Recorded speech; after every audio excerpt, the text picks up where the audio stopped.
Hey, James, great to have you. Thanks for being here. Yeah, thanks so much, man. I really appreciate the invite. Ready to get Totally. Yeah, I'm stoked to have you here.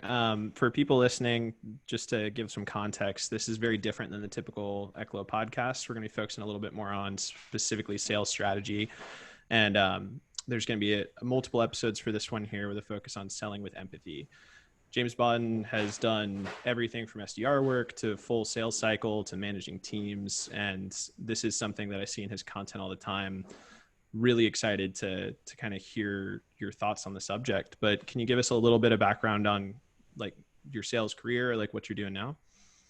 Yeah, for sure. So, really quick version. I actually started out in retail sales. I started selling cell phones in a kiosk at the mall, and did that for a few years. And that was really when I realized you could even be a professional salesperson. I just thought it was a way to make some money until I figured out a real job. But along the way, figured out that you could be a professional salesperson and really fell in love with it. And, turned a corner, I guess you could say, and then started being strategic about what the heck I was going to do with my life, and got into the B2B side of the sales world, and was an inside sales rep, an inside sales manager. I was a physician recruiter, tried a few different things, and I liked it, but I didn't feel like I had found my spot. And then at the ripe old age of 29, I became an SDR for an enterprise SDR for an analytics company, and really loved that. Really loved being an SDR. Really loved not having to deal with a full sales cycle. Really loved not having to deal with pipeline reviews like the AEs do. So, yeah, just head over heels, dove into it, was good at it. Went on to build a few teams, have had the fortunate, I guess, luck to work with some really great people like Ryan Reisert and Rex Bibertson at their company, the sales developers, and led a team there. And now working with a company called OutboundView that we're an outsourced SDR firm. And so I get to spend all day thinking about messaging and scripts and making cold calls and listening to cold calls. So it's the world that I live in, and I absolutely love it, and happy to be here talking about something that I think is super important. Always has been, but more so now, it seems like. Totally. I feel like that modern sales versus traditional sales has been like a common thread I've been seeing on LinkedIn, where like traditionally we think of a salesperson as like the old school would be like Wolf of Wall Street or like an insurance salesman or even a car salesman, right? But the modern sales is not that at all. Like especially when you think of like the enterprise and like trying to build these relationships that are real, and like that's the buyers have more information than ever, and there's just a lot of reasons why I think sales is moving in a direction where empathy is important and caring about our prospects matters more than ever. But I'm curious from your take, like what's kind of caused that pivot, or like why are people starting to care more about empathy? Well, I think it's honestly just a little bit of a global shift professionally into moving away from that archetype that you described, the super aggressive, and I'm speaking really kind of, it starts maybe internally, like the way that sales teams internally interact with each other, the types of people that they hire, the types of people that are in leadership.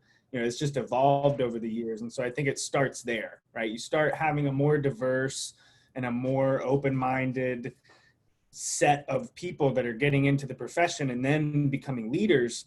That changes the way that they're going to operate their own teams. They're not going to tolerate the same BS that they had to deal with when they were an SDR. No, they're going to make it better for their team. So I think that's really what we're seeing happen, is this new generation, this changing of the guard of these people that have come in. Because the SDR model, the B2B world, it's been around for long enough now to where that can start to happen. So I think that's really the start of it. I think that's really why we're starting to see that domino effect. It's starting with just the internal leadership and the way that we're all interacting with each other. I've seen it change immensely since I even got in sales. So Totally. Yeah. And I think that it definitely stands out when you see someone who's just like hammering their head against a phone all day long versus like having a process and really thinking about it really starts with thinking about who you're going after, right? Like I kind of like to break the sales process up into research and targeting, and like building out your lists and thinking about who to reach out to versus the actual outreach and then discovery on the phone. And that the top of the funnel still has different categories, right? And so kind of starting with that research and targeting concept, like how do you start? Like how do you make sure you're reaching out to the right people who are actually going to care about what you're selling? Yeah. So, working at an outsourced SDR firm, this is all we do. All we do is top of funnel work.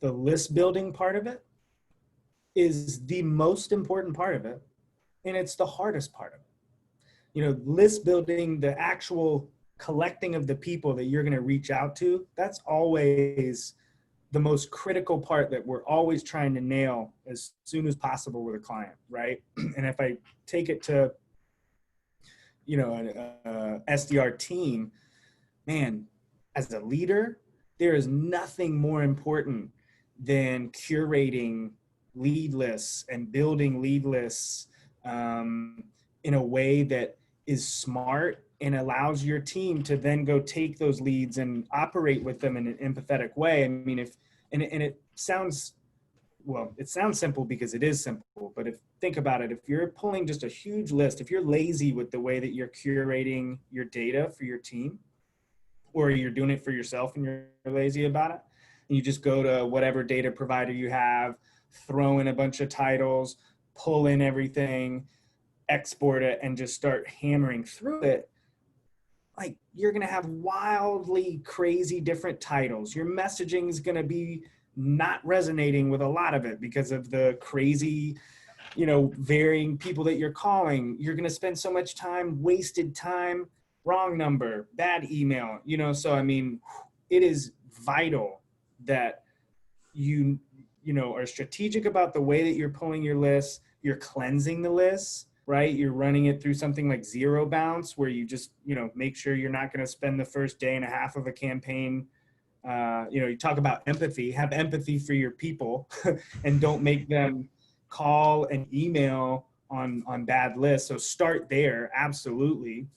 And then, yeah, I mean, I think it has to begin with, if you don't already know who your ICP is, and it's just not already like, yes, we know it, it's proven. If you don't know, that's a whole different conversation, right? There's lots of work to go into kind of get there. But if you know, then yeah, it's, curating those lists, using all of the data providers out there available. There's a bunch of them. They all provide, certain bits of value in their own ways. Some are better with direct numbers, some are better with emails. You play the, all of the providers, curate it like that.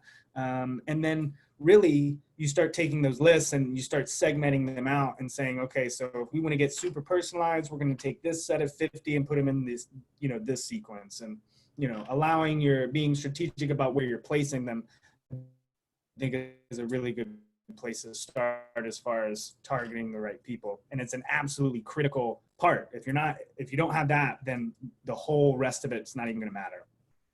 Totally. And I think that's the key, right? Like if you start by targeting the right people, then your outreach and discovery can be tailored to who you're reaching out to, right? Because you're reaching out to someone who actually gives a shit, and then you can actually elevate that. But if you're just reaching out to like completely random people, then it's really hard to care about the people you're reaching out to. And you're going to have no idea whether they're going to care about what you're selling. So how do you balance, like, and this is going to be an overlapping question with outreach as well, but how do you balance automation and being efficient with curating the list? Because obviously you can't just manually build a list of 1,000 people by just searching LinkedIn and reading every single profile. So like what tools are you leveraging to get some of that information and like make sure that you're able to be efficient while still targeting the right people? Yeah, I mean, I think there's some next level things that you could do that we're starting to explore in the realm of like robotic process automation and RPA, where you're working with companies that provide that type of software to go find people and enter in LinkedIn searches and do some of that manual work that nobody will ever really do. I think that's probably not in the realm of where most people are. I think realistically, you start with thinking about, okay, so look, we're like currently you probably have some sort of email sequencer, you know, a HubSpot. I've used the HubSpot email sequencer in the past, Salesforce, SalesLoft, Outreach, any of those, they all operate kind of the same way. The reality to me is that personalizing down to looking at somebody's LinkedIn profile does not equate with empathy to me. Hmm. That really just means that you're taking extra time that you might not need to be taking. Empathy is what you said earlier, right? Okay, so we know our target, we know our swim lane, we know the problem we solve, and we're going to try and communicate that in the most direct way, easy to understand way.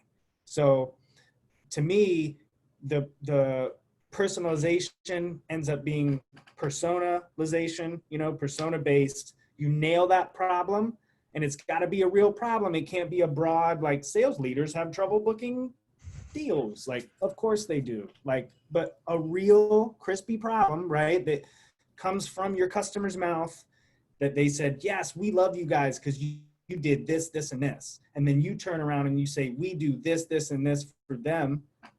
Can we do it for you? You know, that kind of thing. If it's really real, that's empathy in sales to me, because I'm of the firm belief that it's absolutely still a numbers game.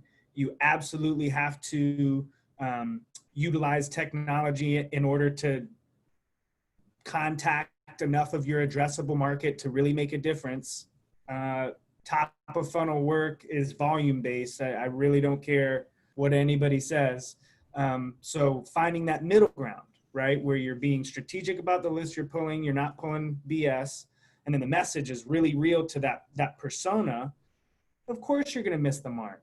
Right? Of course, it's not going to be, hey, I saw you on that podcast and thought that you said great things.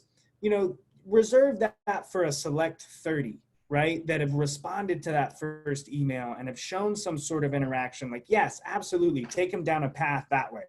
But when you're talking about first touch, don't know you exist type thing, I think it's persona based. It's not getting in and reading every LinkedIn profiles. That's not empathetic to me.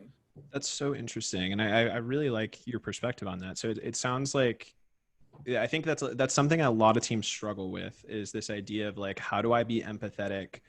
And you start thinking individual, you start thinking like, oh, I have to care about every one individual contact to be empathetic. But what you're saying is like, you can actually be empathetic on a persona level. You can start to think about like, what does this role go through? Like for example, I sell to marketing, mostly digital marketers or brand managers. So I can start to think about, for a digital marketer or for a brand manager, what type of problems do they usually have? Like what are the common struggles in that role? And then I can start to think about developing sequences or messaging that matches that struggle and how we solve for that. And that is empathy. You're empathizing with the problems these people are going through as a group, and then you're providing them with messaging that applies to that. Yeah, I think just take it all the way back. Like, empathy in sales to me is not personal. You can have business empathy, and I think from what I've seen, that's what's relevant. Nobody, you know, I mean, especially now, right? If you think that now, given everything that's going on in the world, COVID, all this stuff, if you think that being like, because how can you really care about a person if you don't know them? You know, it's false. That's the hard part, right? It's disingenuous. I mean, to me, there is no way to do that virtually. You can't do that. You can't fake it.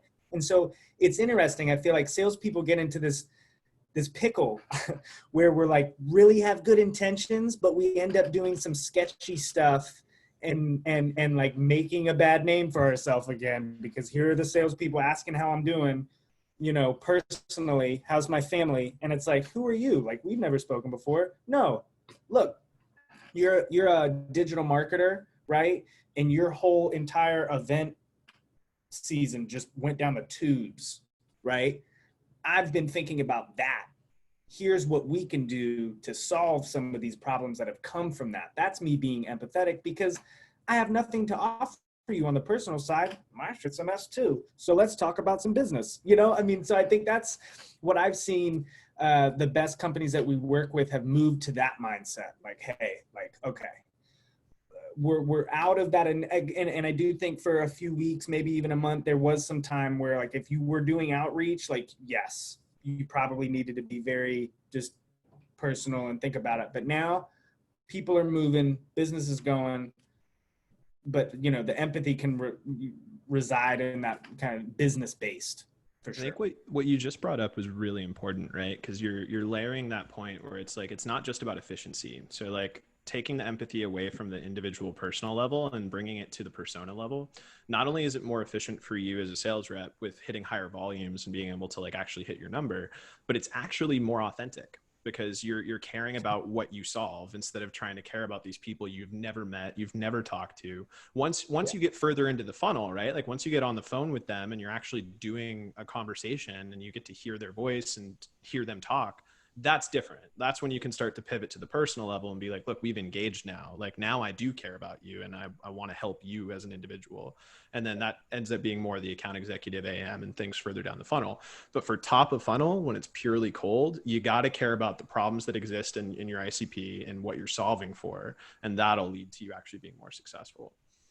Yep. That's Absolutely. great. So for like one last question before we kind of get towards the wrap up side of things. When you do get to that point of like you have that engagement, right? Like somebody has followed back up with you, maybe you're on the phone, like whatever it is, like as an SDR, you still have conversations before the pass off usually.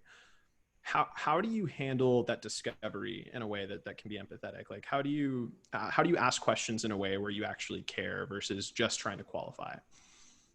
So like on a first cold call type thing, and you're trying to qualify to set a meeting. Exactly, right. So like let's say you're 60 calls into your day, someone picks up the phone, you got them to stay there for a sec, you got through that initial rapport, right? Now you have to balance qualifying them to make sure that they're going to be a good meeting for your AE, but then you also have to be real with them and you have to like not just be interrogational. So like I'm wondering like how do you balance qualifying questions versus like actually showing empathy? Yeah, I think really it starts, the entire conversation can be framed in a way that to me is empathetic. And it starts with the way that you open the call, right? So for me, it goes, hey, this is James. I'm calling from OutboundView. I also know I'm calling completely out of the blue. So before I go any further, I want to respect your time. Do you have 30 seconds for me to tell you why I called?